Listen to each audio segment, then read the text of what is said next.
What is up, everybody? This is Recap Rewind. I'm J-Lag. And I'm NB. And this episode is recapping and reviewing Riverdale Season 6, Episode 8. And it's called Chapter 103, The Town. And don't forget, guys, stick around for the ending because we're going to go through our recap roundups and a lot of your recap roundups because we got a lot of entries this week. So be sure to stick around for the end of the podcast for that.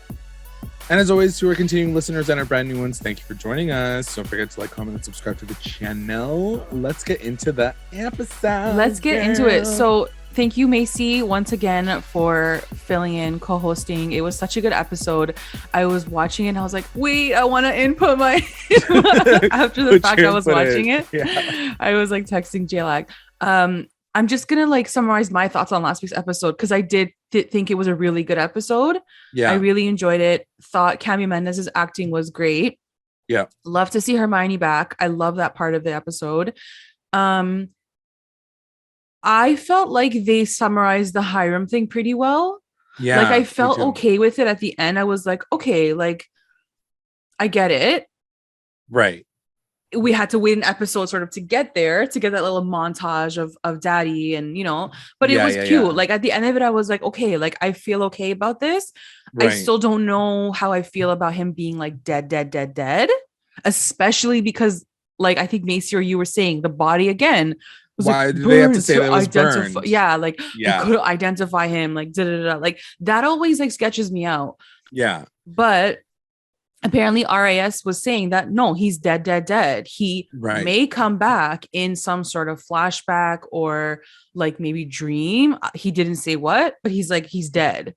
Right. So like we'll take it. I think like, you know, I think Macy even said it too. She was like, I think maybe I'm just in a little bit of a denial. And like we were going through the same thing, but I think that last episode really kind of confirmed for me that like 95%, I'll hold on to the 5% chance that he's still possibly alive, but 95% based on how they like kind of close the story, like you said, with like the tape and like the flashback and all that. I think we've closed the chapter on Hiram. Yeah. Having said that, it looks like we're still not done with Hiram because he's still a really big part of this episode, like the influence that he might have on like. But I wanted to ask you, like, do you think the grandma and what's his name, Geraldo, do you feel like they're working with Hiram? Like, do you think they could all be on the same team? I definitely think that there is a possibility that either Abuelita is working with Hiram, Geraldo, maybe Hermosa still knows something and is just doing this all as just vengeance for trying to kill him. Like, I don't really know what's at play. But I think I'm happy to keep that open and not have that answer because I think that they have enough going on. Like, that's a good way to see it.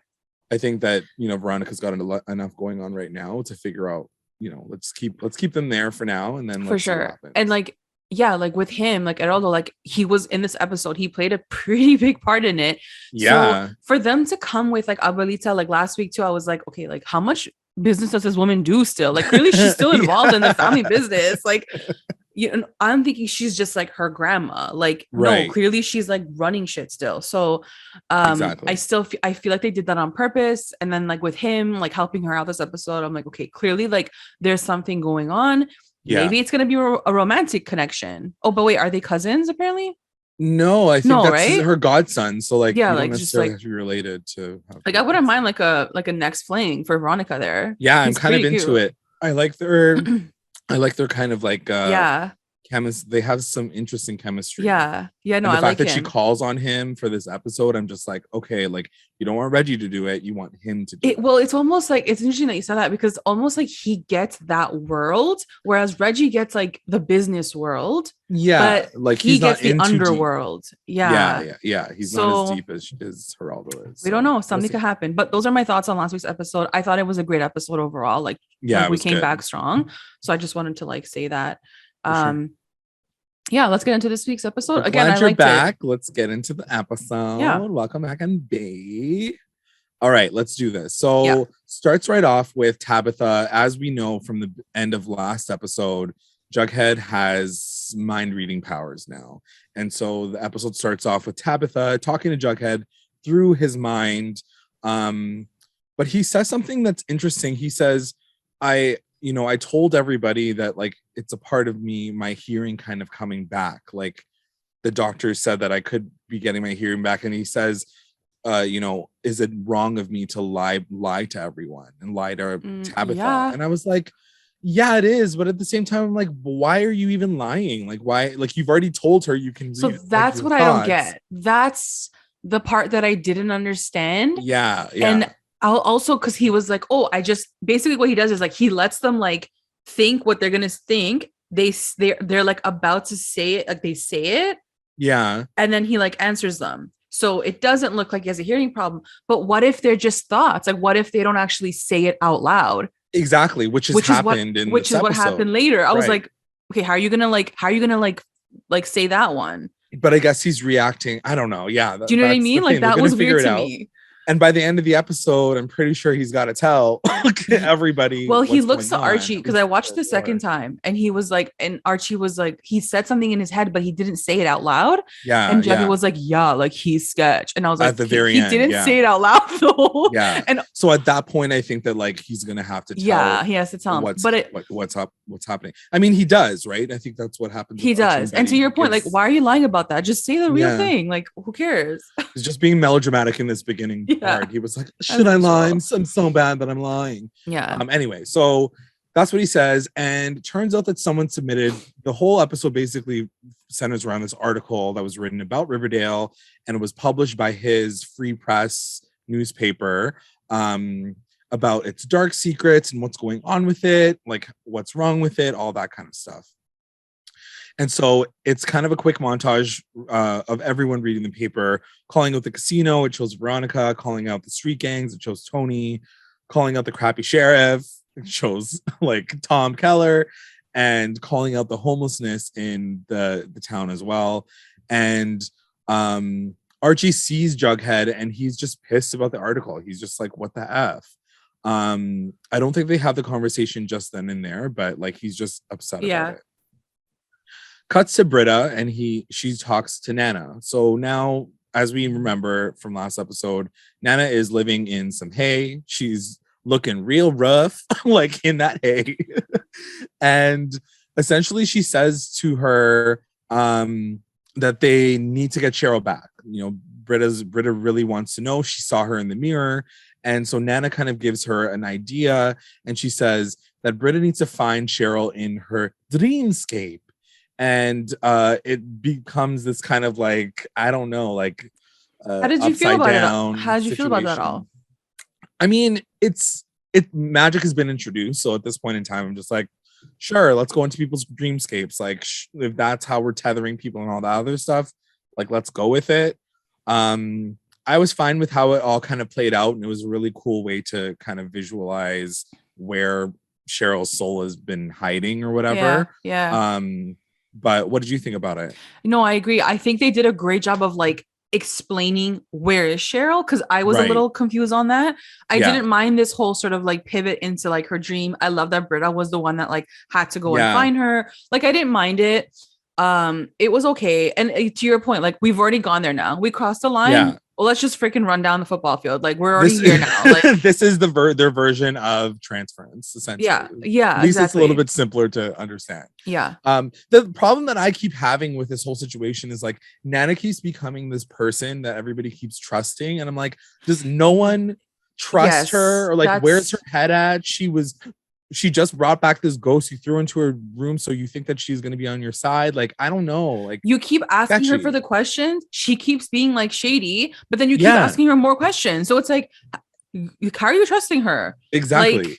Like, go to the library, do some research. Like, don't just ask Nana.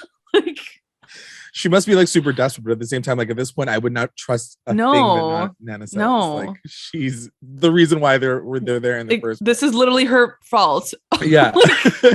So she does say she gives like a little caveat that like Brita needs to lie beside Abigail to get into the dreamscape, but she must awaken before Abigail does, because Abigail's going to be pissed if she finds out.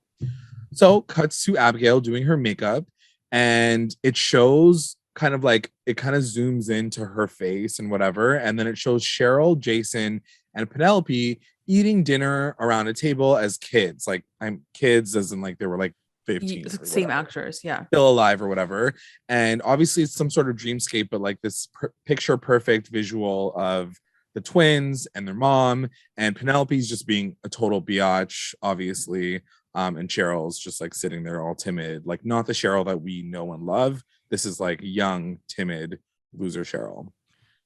First of all, shout out to Natalie Bolt, is that her name? Because her acting was effing nuts. Like this woman deserves an Emmy nomination at least, because like freaking good. She goes to places that no other character goes on the show, and only she could do it, and she pulls it off. Like she is insane. Yeah, like I'm so glad that you said that, because anyway, we'll talk about it a little bit more, because there's a direct reference to another film, and anyway, we'll talk about that. But yeah, she was fantastic. She was so fantastic. So anyway, it cuts to the town council, and Veronica is like, she stands right up and she's like, I need to defend my casino. She talks about it right away. This is all false. We're working on it. And Alice right away shuts her down. She's like, no, this casino's trash. It's filled with gangsters. Like, just shut up, Veronica. So Veronica sits down. Veronica cannot read the room, because like literally they have a poverty problem in this town. She's like, I'm gonna make the new Atlantic City. Like, money. Like I was like, you are not. And this is what I said, like, like seasons ago, when like, she even introduced the concept of the casino. She was like, her first idea is to pull more money for her own profit in a town that like they had to come back to, because it's literally falling apart. Like go to New York. Go somewhere else. Yeah, do it somewhere that's not Riverdale, because they literally do not need a casino to. It would have made more sense. It would have made more sense if like the land was already bought, like she like Hiram already owned it or something, and that's why it made sense for her to like stay here. Because truly, like it doesn't make sense for her character right now to be like in Riverdale. Like just go to New York and like start a business empire. Or at least bring up like employment. Just be like, we're gonna hire all the homeless people or something. Like I don't know. Like just do something. Did she not say that? No, she doesn't do anything for the town. That's weird. That's the weird. thing that really annoyed me, and still annoys me about her storyline. Anyway, so she gets shut down, and then Archie just right away stands up, and he's like, "Who wrote this article? Just tell me who you are. You be a man about it." And Percival stands up right away, and he's like, "I'm the one that did it."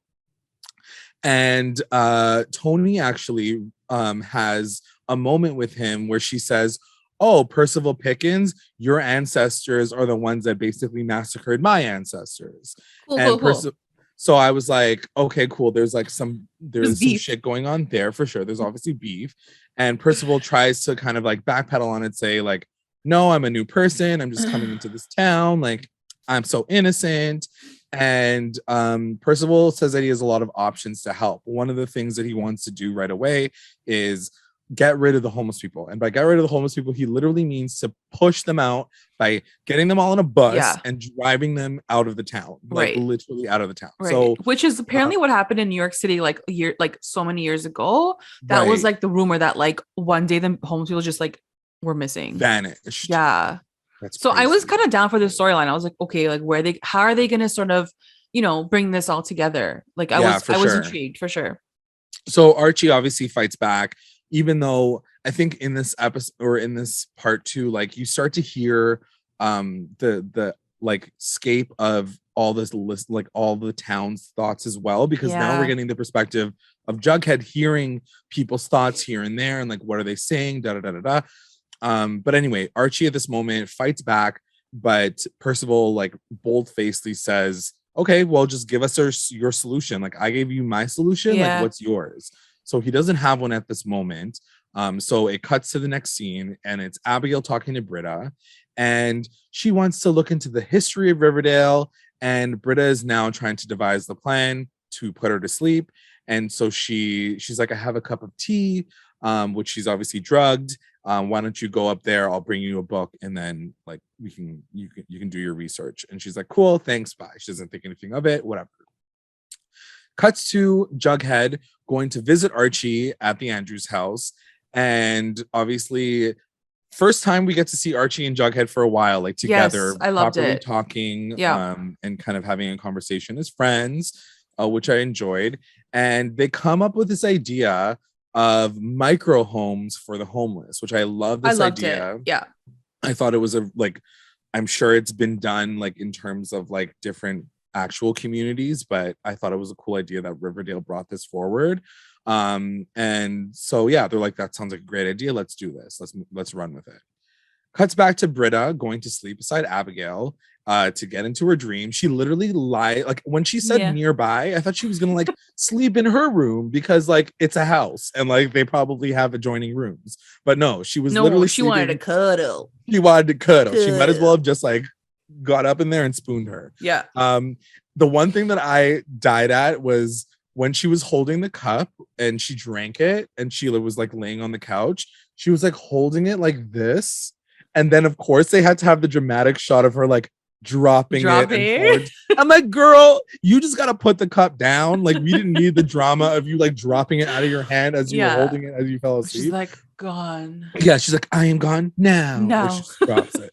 Yeah. So anyway, she's in Cheryl's dream, but she sees the scene where essentially she's in trouble with Penelope. They're throwing a birthday party and Cheryl's in the corner crying.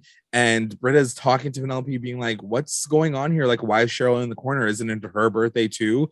Penelope's being a complete biatch. She's like complete evil. She's like, it's not her birthday. It actually even says like, happy birthday, Jason. Like, it doesn't even say Cheryl. I was like, holy. And I wonder like if this is actually like a part of her childhood or if it's just like different scenes that are kind of exacerbated because it's in her brain. I think so. I think they kind of explain that at the end. It's sort of like this exaggerated fear. I feel like it's her lifelong fear, her anxiety. It's like that thing all coming together. Yeah. Like this is what it is. Right. So at that point in time, she wakes up and she leaves. And then it cuts to Veronica and Reggie talking about changing the casino to go legit. So Veronica's like, you know what? Everybody's talking about the town and how I have the lodge name and all this, and I feel very upset about it.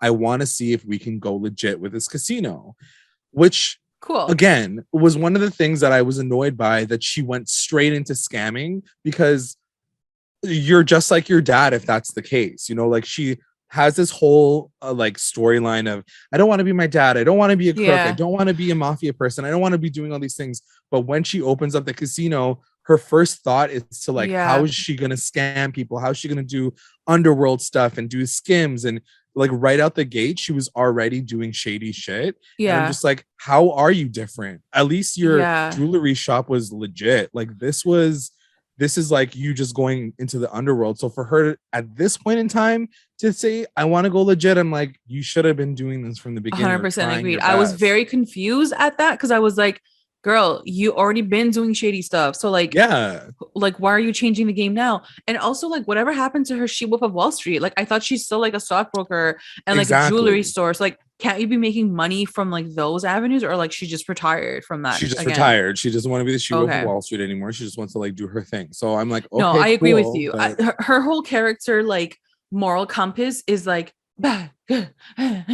which fine. There should be a pull and pull, like a push and pull, but like it doesn't make any sense in the way that it's happening. Like, I'm like, what are you guys doing with her? Like, it's almost like they knew that they were going to kill off Hiram. So like, this was going to be her resolve. Like, my dad's dead. I want to go legit now because the town hates me. But it's like, you could have been like that person from the beginning. So everybody's like, oh my God, you aren't Hiram's daughter. You are different. Your place is legit. Like, you literally divorced your husband. You like talk shit about him because he was the shady one, because he was like whatever. Exactly. And like, you just switched to that, back to that, like so easily. Like, it's just, I don't know. I didn't understand that part. I don't know. So, she says, I want to help fix the town my dad broke. Got it. And then she says she wants to hang the portrait of Hiram instead of the one of her to remind herself of who not to become. But then I'm you're like, cool. Okay. Got it. So now she wants to like look at his face. She wants to be good now. And put his photo there to like remember to be good. to remember to be good, not to be Mark Consuelos. Yeah. Happy birthday, Mark Consuelos. Yeah. So it cuts to Alice and Percival talking in the Cooper residence, and you can already tell that Percival has. I mean, Alice is easily to be swayed because she's like always dickmatized. Like as soon as like a new dick in town, she's like, like she can't see straight. See, I don't even know if it's dickmatized necessarily as much as it's more just like she's always been against, like she's always like got this like high moral compass, considering like what happened to Polly, what happened to like her whole family. She's always been like this straight and narrow, this is wrong, this is right. Like last season when the casino opened, she was already unsure even at that that's point the thing, right? And she does make a good point. She was Veronica, like, you're shady, you come from shadiness, like why would I let you open a casino? She's right. Like, Veronica has not proven herself, so why would she let you open up a casino in a town that's like literally suffering from poverty and like homelessness? Like, it doesn't make any sense. It doesn't align with the town. So I totally get it, and it makes sense because like when does he hear the people's thoughts like in that moment or before that? When? Oh, I think it's a little bit later. Okay. Yeah. Because he gets his answer, right? Like he hears everyone's thoughts. Right. So at this point in time, Alice is talking to Percival, and she says like, I'm kind of on the fence. Like, I don't like your idea is an idea. I'm not 100% swayed. I want to see what Archie has to offer as well. And then he uses Polly to kind of sway Alice's thought. So at this point in time, we're not to assume that he has any like persuasion power. He just has like the power to like have all the knowledge about everybody. Right. And he's now using Polly to say like, look what happened to your daughter. Like, this place is shady. Obviously that's going to be the big thing. Like for Alice, she's going to start to like move in that direction. So then it cuts back to another council meeting, and now Veronica, with her brand new thought of just going completely legit, comes up with this beautiful poster of her casino and how it's got all the, she's presenting this whole idea of how it's going to be legit, how they're going to have arcades for the kids, daycares, and like she wants to like make it a moment for Riverdale. They're going to try to find ways to bring more money in, blah blah blah blah blah. But Frank right away shuts her down. And I'm really glad they gave this to Frank, because it is true and it is a reality that he said, we have a lot of vets. We have a lot of people who are going through a lot of shitty struggles, and casinos can be extremely triggering for them. And it's not a good idea. Like, I cannot support somewhere that won't be able to protect those people. And that's when kind of Alice nods, and like they're like essentially the whole council is like split in half currently in terms of like the casino and what to do with it. I just have to say real quick, this episode was so freaking good in the sense of like, this is where Riverdale was always about, like making the town better. That is the common element of the show, is Riverdale, is the town, the success of this town. And like to see all these characters coming together and like having multiple council meetings and like talking about these issues, like real life issues. Like I loved it. I loved it. It's like, we're not in this fairy tale superhero world. We're like legit, let's make our town better. How do we do that? For sure. And they're kind of getting into the nitty gritty, and like this is the most nitty gritty they've ever gotten. Fix, because usually it's like glossed over. Like, we fixed the town, we built this up, like, and we like fixed the lamp, see it in a montage. Yeah, exactly. But anyway, so Archie talks about his idea about the micro homes that he wants to set up, and this is when Alice kind of shuts him down, because she asks like, how much is this all going to cost? And Archie says, the labor is going to be free, but the materials probably going to be like about $15,000-$20,000 per house. And she's like, that's too expensive. They're going to have to raise taxes. And this is the moment that you get that swell of voices from the crowd through Jughead's perspective, where everyone's like, more taxes. I don't want them to pay more taxes. Get those homeless people out of here. Like, you start to hear that like everyone's perspective is starting to change because they don't want more taxes. Like, same girl. Which so it cuts to Archie and Percival talking after the fact, and Archie kind of sits him down in his office. He's like, I'm glad you wanted to come talk to me after, because Archie talks to him and says, thank you so much for coming and talking to me after the fact. And Archie really wants to find a way to align with Percival. He's like, we both want to make this town better, but your idea is kind of too extreme. But like, these are still people. But Percival really like doubles down on his idea, and he's like, you don't want to be with these people. They are scum. They're trashy people. Homelessness breeds more homelessness. Like, he has this like very conservative, ultra conservative mindset where he's just like, these people are bad. Like, you do not want to be around them. And it's interesting now that we're like talking about it, because I wonder if he was trying to use the power of persuasion on Archie in this moment and wasn't able to. Oh yeah, because like he has superpowers as well. So like maybe when he was saying like, oh, they're scum, like maybe a normal person, Archie, like a normal person would have been like, true, you're absolutely right, and then they would have been swayed. But because Archie has this power, he wasn't able to get swayed by him. But anyway, Archie still kind of walks away and is like, we're not going to agree on this, obviously, so like, get out of my face.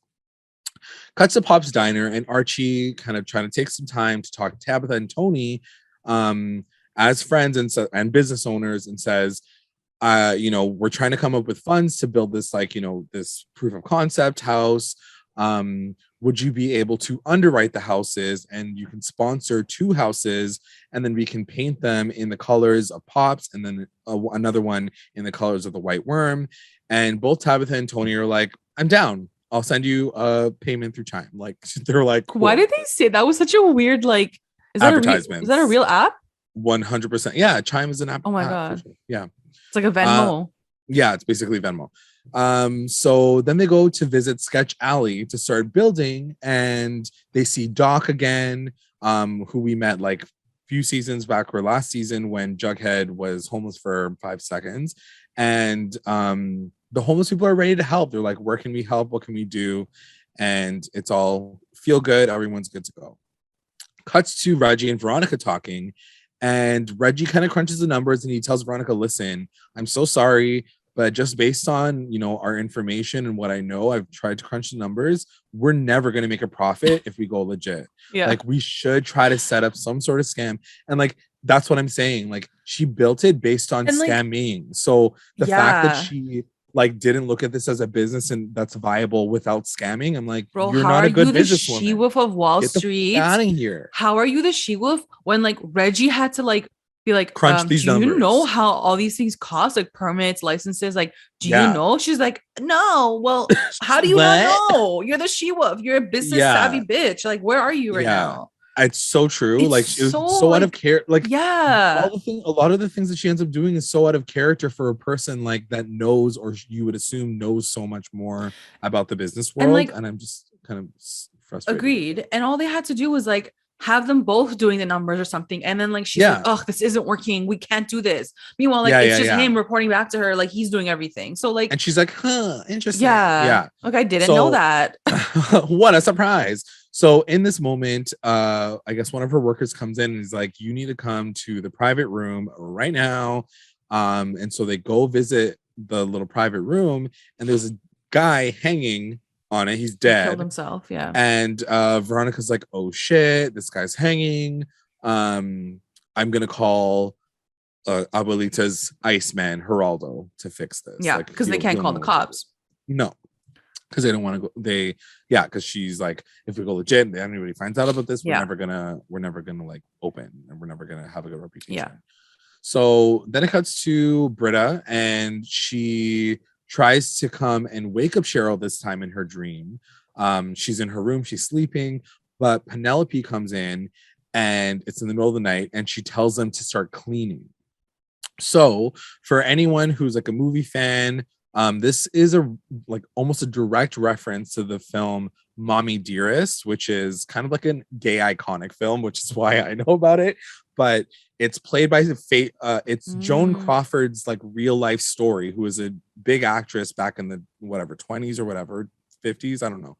And it was played by Faye Dunaway. She does a phenomenal job, but watching Penelope, aka Nat Bolt, do her rendition of Faye Dunaway as Joan Crawford, I was like on the floor. I was like, this is amazing. It was so well done. because she's like, I'll get the wire hanger to you, which is a big line in the movie. I figured that was from something because it was such a like specific line. I was like, where's this from? Like, even her makeup, the way she drew her eyebrows, like everything is almost exactly like it. Highly recommend if no one's watched it yet. It's such a good film. And yeah, it's based on a true story. It's like the perspective of the daughter, which would be Cheryl in this storyline. So it's like really fucked up. But anyway, as she's yelling at them to clean, Brita's hiding under the bed and she can't really fix the situation. So she wakes up and she's like, great, now I gotta deal with freaking mommy dearest over here, Penelope, because she keeps like getting in my situation. Anyway, cuts back to Sketch Alley. Everybody's working away, everyone's happy, you know, like sawing shit off. And Doc kind of starts walking toward Kevin, and Kevin's like, hey buddy, like what's poppin'? And like he's holding a hammer in his hand. Doc obviously looks very possessed, and he whacks Kevin in the head with a hammer and even goes in for another hit. It cuts to black, so we don't see like the second hit, but yeah, like Doc hits him in this moment. So then it cuts to Pop's Diner, and this is kind of the aftermath of what happened, because Archie, Tabitha, and Tony are watching the news, and Alice is essentially reporting this whole situation that happened on Sketch Alley. These people are violent. Like, look what they did. We tried to help them, and like they're trying to attack us. Like, this is so wrong. And now Archie's still kind of, you know, he's obviously still hopeful that this is all going to work out. But he turns back to Tabitha and Tony and says, hey, like, are you still in? Like, do you still want to do this with me? It'd be really helpful. Tabitha is still in. She's like, I got this. Like, you got me. We can do this. Tony's a little bit more reluctant. She's like, honestly, like, this isn't looking good, but like, I'll send you some money so we can just keep this moving and see what happens next. So we got that scene. Then it cuts to Reggie and Veronica talking about the guy that was hanging.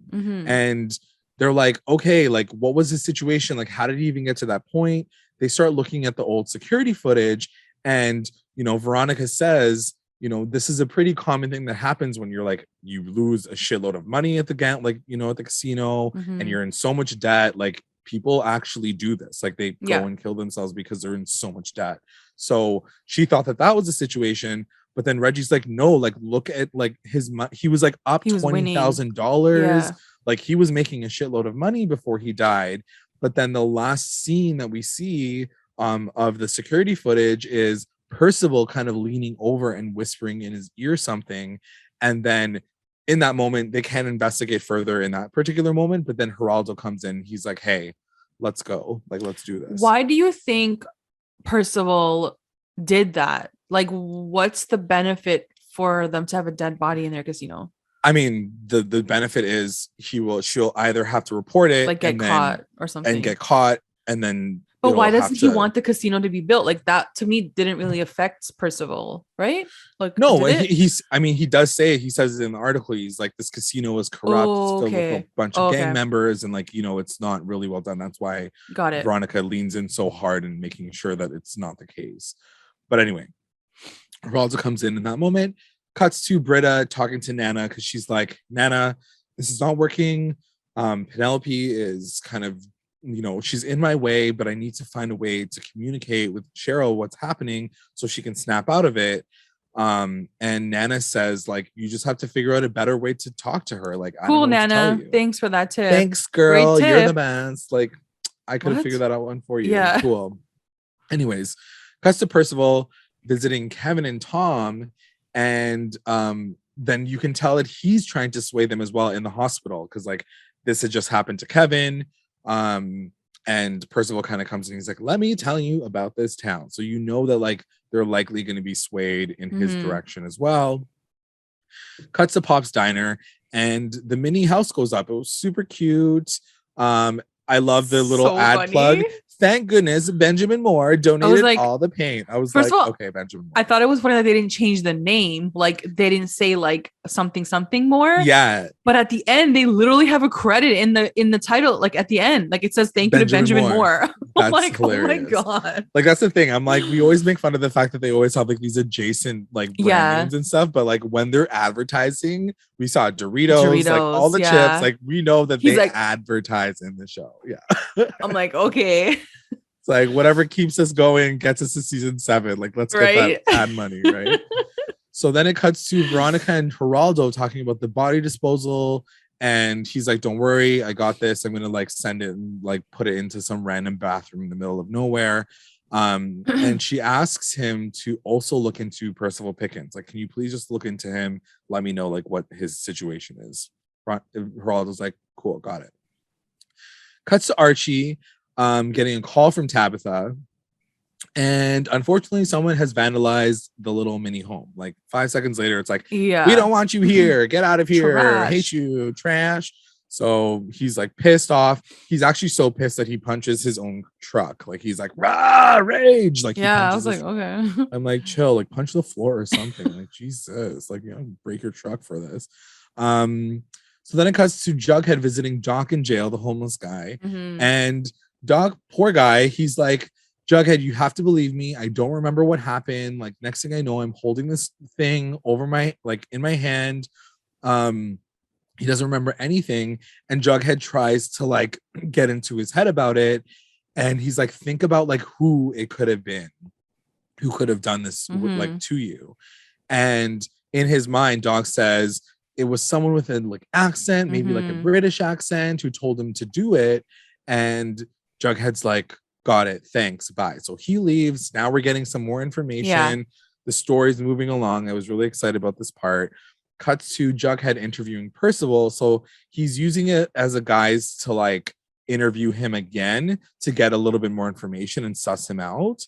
And this part was really creepy because like I kind of knew it was gonna go this way, but like just watching it play out, I was like, oh yeah, fuck. It was cool. So he's interviewing him, asking him all these questions. But as he's talking, his thoughts are exactly what he's saying, which is normally the case. But then as soon as he kind of gets to a certain point, he's like, get out of my effing head. Well, he doesn't say effing, but like, he's like, get out of my head, you creep, weirdo, loser. And then Jughead kind of like takes a step back and he's like, oh my God. And then Percival kind of sits there and he's like, what? Like, cat got your tongue or something like that? Like he so acts hold as on. if did Percival say that on purpose, knowing that Jughead can read his mind? Yeah, so I think that he connected that he was like kind of sifting through his brain, and maybe because he's a supervillain, he can tell like when someone's in there. So he tells him to get out of his head, and I was like, "Oh, okay." Shit. So it was shit is about to go down. So then it cuts to Brita once again trying to visit Cheryl, and Cheryl's sitting on a chair and her hair is all chopped off and she's crying, but Brita is able to get her a note and says, hey, was so cool. This is a situation, like this is not real, your mom's not real. And Cheryl's like, what are you talking about, Brita? Because it's interesting, Cheryl, as this childhood version of herself, still knows who Brita is. Like she still can recognize Brita. She's not like, that's a good point. She's not like, who are you mystery woman? She's like, oh, Brita, like what are you doing here? So she's trying to talk to her. Penelope comes in right away, and then just as she hands her the note, she gets literally kicked out of Thornhill. But the note like drops. But the note drops and Cheryl picks it up and she reads it. It was a nice dramatic moment. Yeah. I live for this moment, the moment where Penelope comes back and Cheryl's like, and she's like, where are you, stupid girl? And she's like back to full wig. She's got her new Cheryl outfit on. And Penelope's about to literally whack her with a wire hanger. Again, another reference.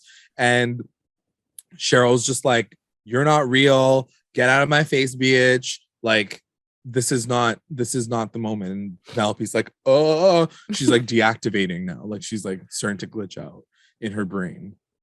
So now we're assuming that Cheryl is now free of her own like cage that she created for her soul. And hopefully she'll find her way to the real world at some point soon. So it cuts to Pop's diner and everyone is coming together. And Archie's kind of surprised. He's like, oh my God, what are you guys doing? And everyone's coming back to like repaint. And they're like, we're going to keep repainting these. They're like, we have so much Benjamin Moore paint. We need to keep going. Thank you, Benjamin Moore, for this paint. We're doing it again. And then we'll do it next week because they're going to still sponsor us. So they are repainting. But as they're painting, like in that last little moment, Jughead tries to pull Archie aside. And he's like, yo, I need to talk to you about Percival. But as soon as he's about to say something more, that's when Percival shows up. Because he's like, yo, that guy didn't like hit Kevin. And Archie's like, that doesn't make sense. Like, who else could have done it? And then right when he's about to say Percival's like, hello. Percival shows up. Yeah. Hello, everyone. And so Percival does say in this point, he's like, no need to keep painting. All the homeless people are gone now. And everyone's like, what are you even talking about? He's like, yeah, like, I gave them all $100 each and I shipped them off on a bus and it's, we're good to go. And no one believes them. They're all like, what are you talking about? That doesn't even sound real at all. Like, so fake. What a weirdo.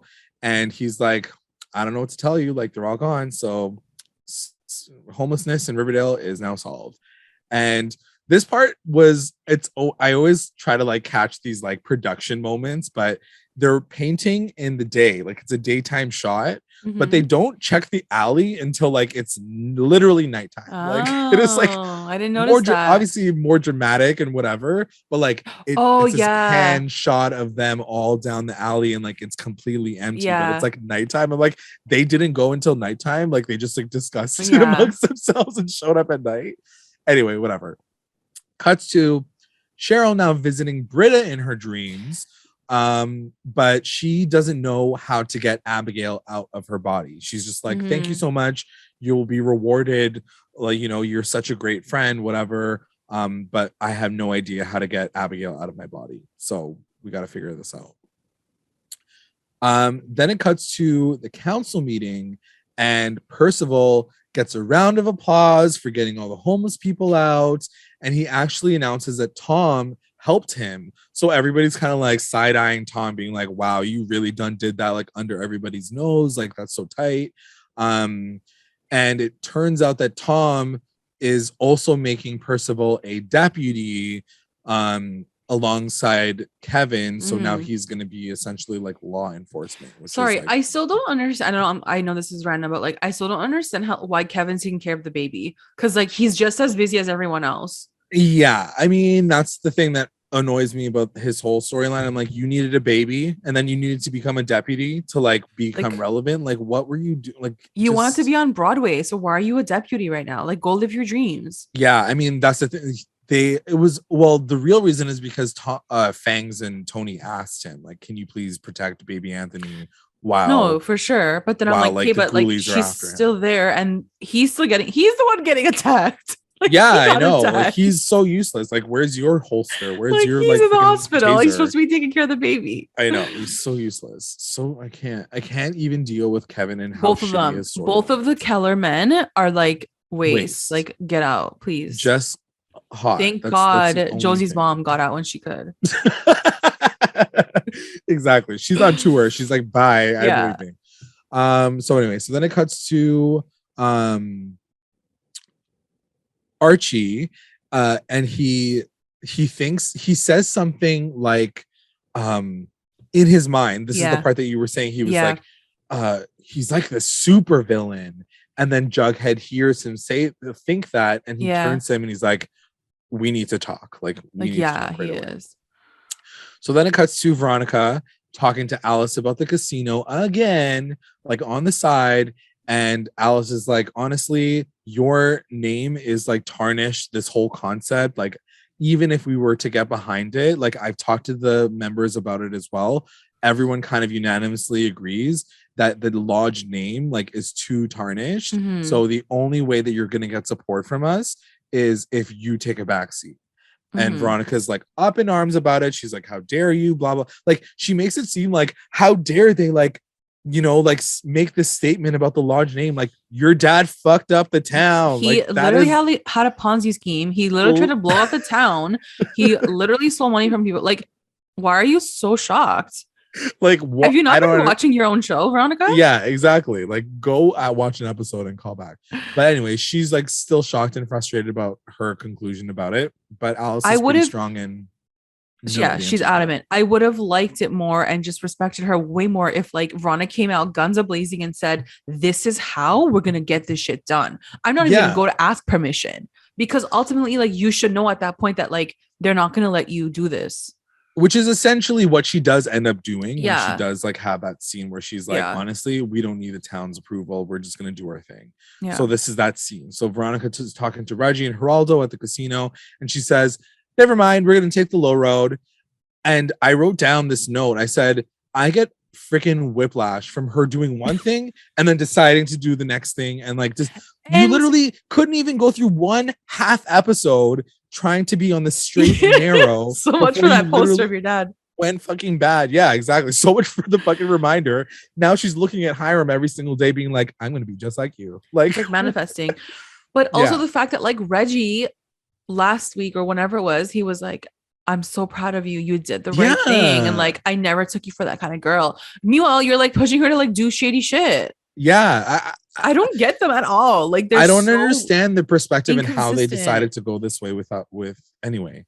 We're here. We're gonna just have to keep going with it, but it doesn't make sense that the fact that she keeps going back and forth and literally doesn't have enough patience to decide, you know what, despite what Al says, despite all this thing, I'm just gonna still be the good person that I know I can be. Yeah. Like she's so easily swayed to the evil side, which we already knew was going to happen to Veronica. So like your story 6 seasons later is not mind-blowing to me. It's not like you're struggling with anything. You struggle for 5 fucking minutes in this episode and we're like, no, I'm just going to be like, just like my dad. Cool. Yeah. Like, what? Having said that, like maybe now we have turned that corner where like we are going to see a very different Veronica. Like she's like, fuck it now. Like she's like, I'm going to be evil. And I'm interested to see like what that looks like, that evil version of her. Not like, this middle ground of like flipping flopping, like right. But to what end? You know, like she still wants to stop Percival, so she's still kind of like on the core force side at this point in time. But like, is the whole finale of this whole season gonna be, you know, they got rid of this one bad, but the sacrifices, Veronica became the next big bad. Also, like, why do you like the way she's like hating on Percival? Like, as if he's the first person in the world to like hate a casino. Like, yeah, like a lot of people like Alice, like she didn't like a casino. I mean, I think more than anything, he's just sus, right? Because that last footage of him know. Whispering in his ear, she's like, something's going on here. Yeah. And so Geraldo says, you know, I looked him up and Percival doesn't have a paper trail. Like there's no information about him whatsoever. It's as if he's a ghost. And I think that's probably more concerning when there's like literally no information. Like, he doesn't have a Facebook account, doesn't have a Twitter. Yeah, like where's his green card? Because that motherfucker has an accent. Ship it back. Deportation. And I wrote down this point too. These are the moments that I wish Veronica talked to anybody, like one person, because what Archie and Jughead are learning about Percival could have connected right away and been like, watch out for this guy. He's shady AF. Like, you know that he's kind of shady, but we have even more information. You know what though? I guess that's just the sort of consequences of the friend group just being apart now. Like they aren't really the core 4 anymore. Like this is what happens when you guys don't like meet at Pops and like have your meetings. Cause yeah, you're right. Like there is no communication on from all sides. So, and I feel like it's almost formulaic at this point where like, they always end up doing kind of their own thing and then coming together at the very end to solve it together. Yeah. I don't know if I'm down for that 6 seasons later. I want this to be resolved by next episode. I want them to talk to each other by next episode so they can work together and try to attack, especially if he's considered this super villain that has literally superpowers. It'd be interesting to see Veronica come into the fold right now. Like she doesn't know he has superpowers. She doesn't know Jughead, Betty, or Archie have superpowers. Yeah. She's so separate. Well, Betty's been like MIA all episode too. I mean, she's not even here this episode, but yeah, like I just feel like I don't want to say it's a missed opportunity because I agree with you. I think that like having her separate is going to add a little bit more to that believability if she does end up becoming really bad. Exactly. But I want to know what that means. Like, what is going to happen to her that's going to make her be like, fuck everybody else. Well, I think it's happening now. But it's happening now. But it would be different if Archie wasn't checking in on her and seeing how she was doing. It would be different if Betty wasn't saying like, you know, just a couple episodes, they were saying sorry that you lost your dad. And now we're to assume that she's just going to go on this trajectory of evilness. Like, I don't know. First of all, I couldn't talk about this last week. The fact that nobody showed up to Hiram's funeral, it's not about Hiram. It's not about Hiram. I get it. Like he tries to kill everyone. Her. It's supporting her. And the fact that nobody was there, like I was upset. I was like, what the like you come to support your friend. I understand you're dealing with like all your other shit, but like they're like you gotta show up for your friend. And I wish they made a bigger deal of it, because maybe to your point that also could have connected to the fact that like she could have been like butthurt and been like, yo, my friends didn't even show up for me, like what am I doing all this for? I need to look out for me and Reggie. And maybe that could add to like her motivations of like just going off the deep end. But she didn't really like get that upset. She's like, oh, everyone was like busy, so like it was fine. Like she didn't really care. That's what I mean. I feel like if you want to take us to that point, like make it a statement so we know to like clue in that she's starting to turn. Exactly. She's starting to feel abandoned. She's starting to feel ignored. And would have been a huge like thing into that being like, wow, they didn't even come through for her. So go do your thing, Veronica. Like go do your thing. Like even Archie turning to her and saying like, actually, I really don't support your casino. Like she's gonna at this point in time feel betrayed. Like anyway, we'll see how it all plays out, but right now I don't know how it seems like we have our issue is with her storyline. Like there's like every episode we like find huge holes and like ways to sort of we would want different things. And it's not even just that, it's just I feel like I hope that it does get better. I just don't know what it's gonna look like. How does that even look? I think she has the most potential. For honestly, sure. I think she has 100%. The most potential to like have a 6th season. Yeah. But also the most potential to fail miserably. Like it could go those two ways. They can turn this into something really, really cool if they end up making her like the evil person. But it cannot be, spoiler alert, like a Game of Thrones situation where like you go from here and then suddenly it's like evil. Like no, we don't do that. But they probably will, because JLAG, there's no time. Like they should have been building to that from before, even like when they had the time jump, even shown how selfish she is, like even from the beginning, and how she like disregards everybody else and their problems. Meanwhile, we're only seeing her look like a bad friend.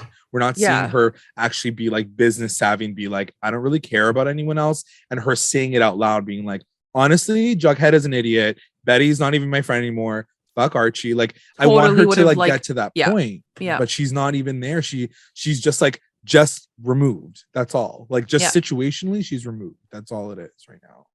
Anyways, moving on to the next scene. We finally get our girl, Betty Cooper, arriving back at the house, but she's in some distress. She's wearing like sunglasses. It's like nighttime. She turns off all the lights. And she explains to Archie, they have a cute little embrace moment, but she says, I found out as I was like trying to like lose the TBK, that these migraines are triggered by light, and she still has these aura powers. The way she walked into that house, she's like, Archie, I'm like, what's going on with her? Like, it's like pitch black. I was like, oh my god. I was like, are you like the Daredevil now? Like, are you gonna be blind? Like, I didn't know what her situation was. I didn't know how far it was gonna go. I mean, that could be the situation. Like, she can go as far, like if they're doing like deaf, blind, like maybe I don't know. What did you think of that like whole thing with her being like, the light is just stronger? Well, that's the thing. I feel like there must be something more to her situation that we might learn about soon. Hopefully, because they keep bringing it up. Like if it wasn't a situation or it wasn't a problem, then we wouldn't keep seeing it happening. It's almost like each one of them has like a like a con to this ability. Like, yes, we saw Archie's last week. We're seeing Betty's this week. We haven't really seen Jughead's just yet. Like, what are the implications of him hearing everyone's thoughts? I mean, outside of the fact that he literally is deaf, like he cannot hear regular thoughts, right? So like he's already kind of, he was the first one, I think, I guess, to like really like shift into this power that is like not necessarily that's true. Like has a different experience, right? Yeah. Anyway, really quickly, Betty catches or Archie catches Betty up on Jughead having, thought powers, and Percival being the superhuman that has the power of persuasion. Now they can assume that that's the situation. So Betty's basically walking into like a freaking like superhero villain storyline. Can I ask you a question? He's like, cool.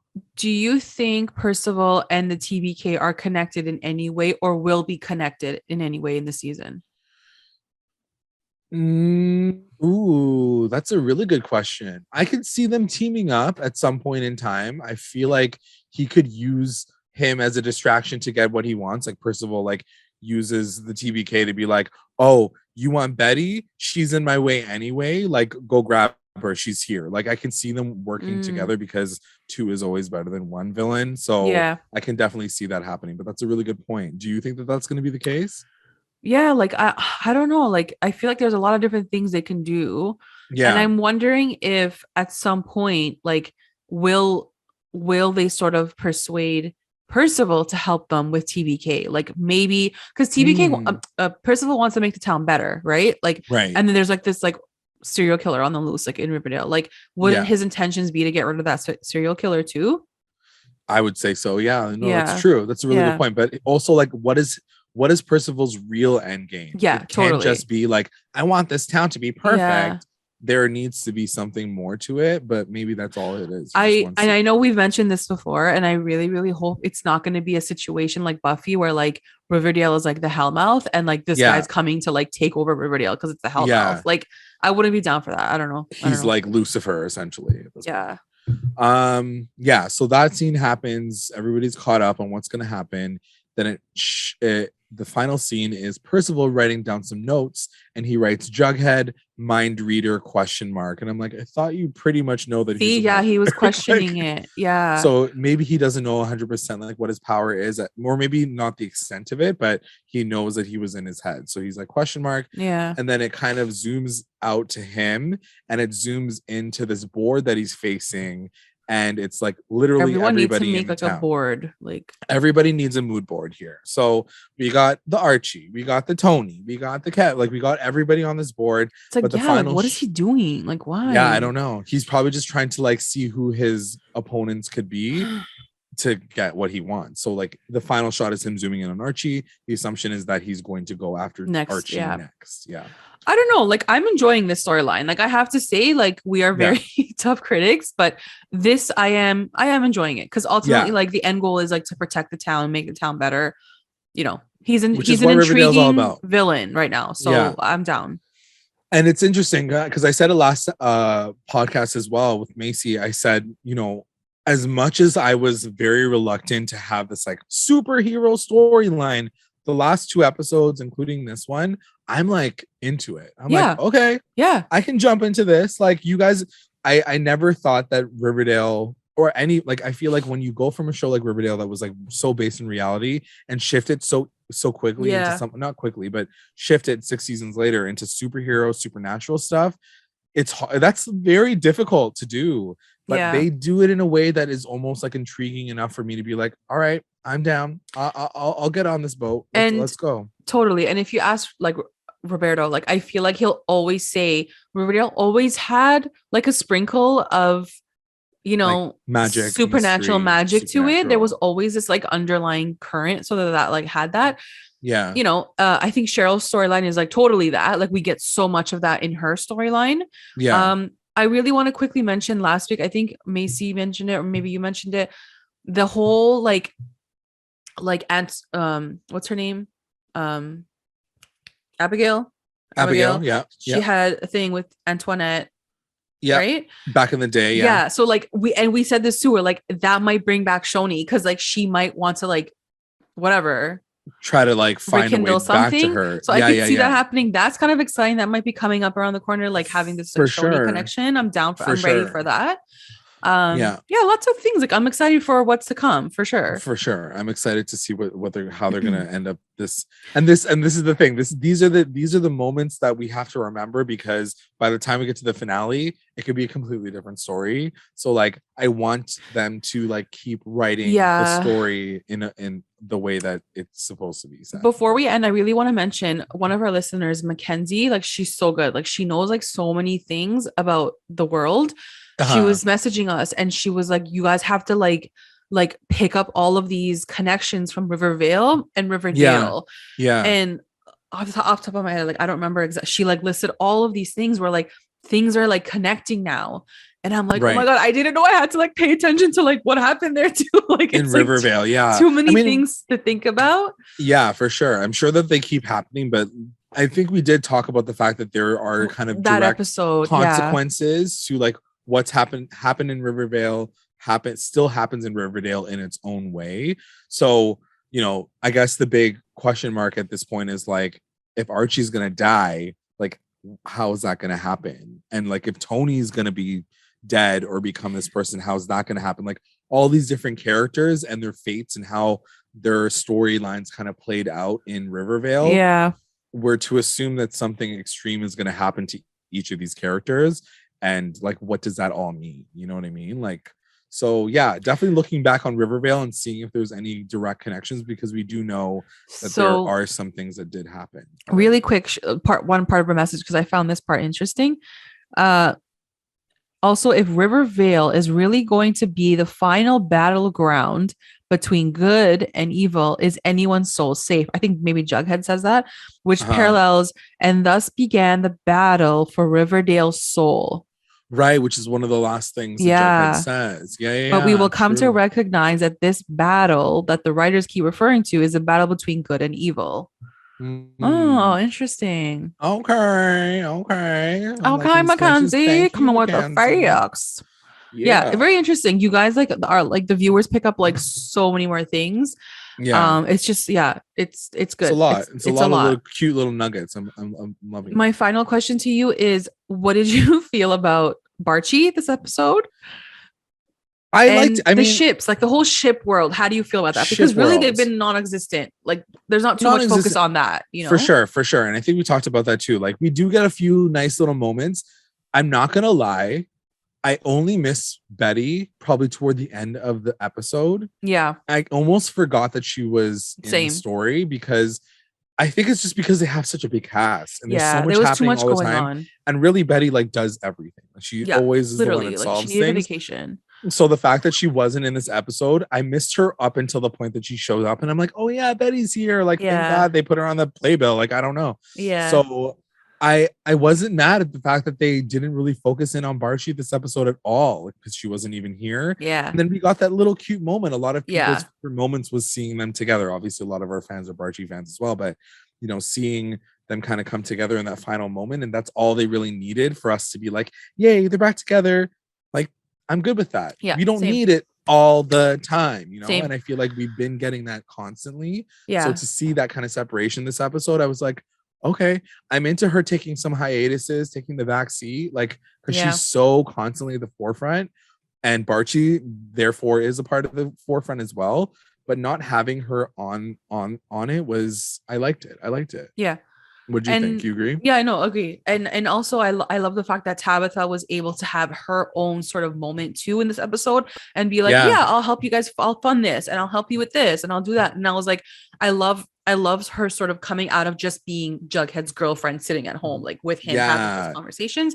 She was able to have her own like mission. And I did appreciate that too. Yeah. So I guess the only one that we're seeing still that are ship are like the veggie, like they're still kind of locked into each other, you know, like Veronica still does things with Reggie's basically her lapdog at this point. Like, he doesn't have his own storyline going. I would be really, really, really intrigued to see how their business relationship translates to a sexual and like romantic relationship. Like I wonder if they'll touch on that and they'll say like they'll get to a point where like it's too businessy now, like they've lost that sort of romantic connection you know, because like they were always working together and like just whatever decisions were made and maybe he doesn't respect her anymore or vice versa. Like it'd be cool to sort of see a shift in that dynamic and see how they can play with that, you know, especially with like this new guy. Like I'm down, like he's Geraldo. Let's do it. Yeah, for sure. So there's a lot of cool things that they can play with, you know, whether or not they will, we obviously don't know that, but we'll see. Yeah. All right, you ready for our recap roundups? Let's do it. Recap roundups. Best moment. My best moment was your best moment, so I'll let you take it away. So I have a couple, but the one that I was like blown away by obviously was Penelope's wire hanger moment, where she kind of goes crazy and kind of yells at Cheryl to clean the floor. Like, I was like, this is amazing. I can't believe they did this. Shout out to RAS and being such a fan of Mommy Dearest. And then also Cheryl's return. I love that moment where like, we gotta her hair was love, like poofed out. Like, the poof out, the slow motion, her pose. Like, we're always into Cheryl's return and her entrance. So I'm totally into that. Love it. I agreed. More so for me, I think it was Nat Bolt. Like, she really like stole the show for me. She stole the episode. I was like, this woman is insanely like such a good actress. Like, seriously, I'm not exaggerating. So like, she needs to be nominated for an Emmy because like the way that the places that she went to play that crazy ass role, like no one else can do that. So she did so well. WTF moment. WTF moment was definitely Betty showing up like in the last 4 minutes and being like, Archie, the lights. I'm like, what? I can't see. First of all, I forgot that she wasn't even in an episode. And then I saw her and I'm like, wait, what's wrong with her? I was just like really caught off guard. I was like, oh my God. And she's wearing like these like ginormous like bug eye glasses. Like sun blocking glasses. Yeah. And then the fact that she was like, the more like the aura is like brighter or like bigger, I guess, it's like giving her headaches. At first, I thought she was going to be like, I'm pregnant. When she said the headache thing, I was like, she's like, I'm nauseous. I got a headache. She's like, the headaches are caused by, and then she's like waiting, and he's like, I'm like, my WTF moment is when Doc whacked Kevin. Not that we all don't want to do that to his character at this point in time, but I was just shocked because I was like, oh, they're just gonna go and make this guy literally whack Kevin in the head. It's funny because like every time I feel like Kevin, something happens to him, I'm like, oh my God, he's dead. He died. He's dead. R.I.P. Goodbye. Where's the funeral? I'm like waiting. I'll come to the memorial. I'll show up. I'll show up to your memorial. It's so bad, but like literally, I'm like, oh, that hit was hard. He must be dead. Yeah. And then he whacked him again. He's definitely dead. Like he's dead.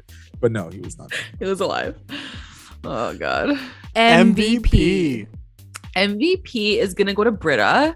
Definitely. She killed it. Like, she's doing it all on this on her own. Nana's like not helpful at all. So shout out to Brita. Then I would have to say Benjamin Moore, because shout out to Benjamin Moore. If we did not have the high quality paint, what would we'd be doing right now? Like, also, we are down for a spawn, by the way. Benjamin Moore. Like, my whole house is Benjamin Moore paint. So like, shout out Benjamin Moore. And then lastly, Geraldo, because he truly has been like picking up the pieces since he showed up last episode, and like he's done so much for her. He doesn't even need to do any of this, and like he doesn't have to do anything. He just kind of shows up, cleans the body. She's like, how will you do that? He's like, first I'm gonna go to the place and then put him in the car, close the trunk, take him there, leave it. Like, he like set his whole plan. But then also the fact that like at the end he was like, don't worry, like I have hookups, like I'll make you rich. I was like, oh shit, like he's gonna be a part of this empire now, right? Or like helping her in some regard. So he is gonna play a big part, I feel like. I think so too. We'll see what happens, and but I don't mind it. MVP. He's a hottie for sure. My MVP was Brita for sure. Like, I thought that she did the dang thing. She literally pulled Cheryl's soul out of a dreamscape. Like, good for her. Do you think, and I don't want to always say this, but like, is it because of their friendship that she's doing this? Is it because she loves Cheryl like in a romantic way? Do you think that could be something? Or is it just solely like friendship, like I got you girl kind of relationship? I think it's more of like a daughter-mother relationship at this point, only because, and I actually talked about this last podcast as well, like, what is her reason to like just like blindly follow Cheryl? And even like when she finds out she's Abigail, she's like, okay, mom, like I'm coming. But I think that it really has to do with the fact that like her alternative is the fact that her parents literally kicked her out for being gay. So that's true. Her solace in Cheryl and what she means to her is so much more than that. It's almost like she's dedicated to her. I love it. No, and like I don't want it to be a romantic thing, because I want to be able to see relationships on screen that like are authentic and not just romance, but friendship, a sisterhood. Like, you saved me from this, you accepted me, and like I will always be there for you. Like, it's a beautiful relationship, and exactly. I hope they like explore that a bit more. And like Cheryl's like, thank you, girl. Like, you legit saved my life. Like, you did my thing. Yeah, for sure. LVP. Who's your LVP? Do I even have to say it?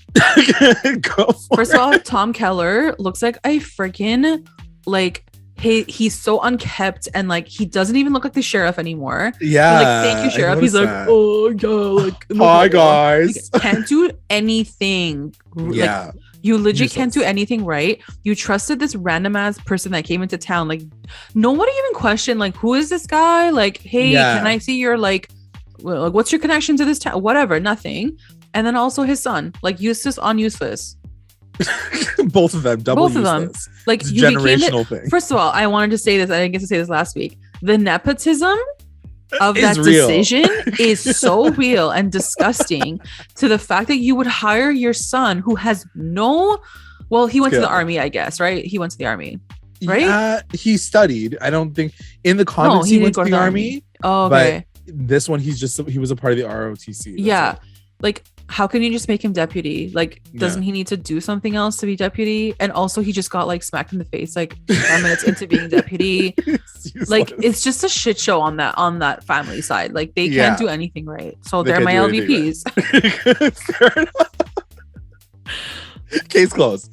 My MVP this episode is going to be Veronica, and I hope that that's not going to be the case for the rest of the season. Why though? But, like, I just wasn't happy with the way that she flip-flopped this episode, honestly. Like, I think that, you know, I mean, it's not her fault necessarily, but like the way that they wrote her going from like, I'm going to be legit. 2 seconds later, never mind, I'm not going to be legit at all.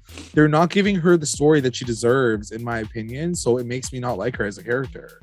Yeah. Like, I understand what she's doing, and like I'm totally down to kind of see her through whatever is gonna happen next. But this episode, I was like, really, girl? You're just gonna fucking just switch like 5 seconds later because you got defeated one time? And then she has the ego of like her lodge name being tarnished when she literally wanted to change her last name 3 fucking seasons ago to Luna. Like, don't even speak to me about the fact that you have to like carry on the good, honorable name of lodge. Yeah, like, get out of here.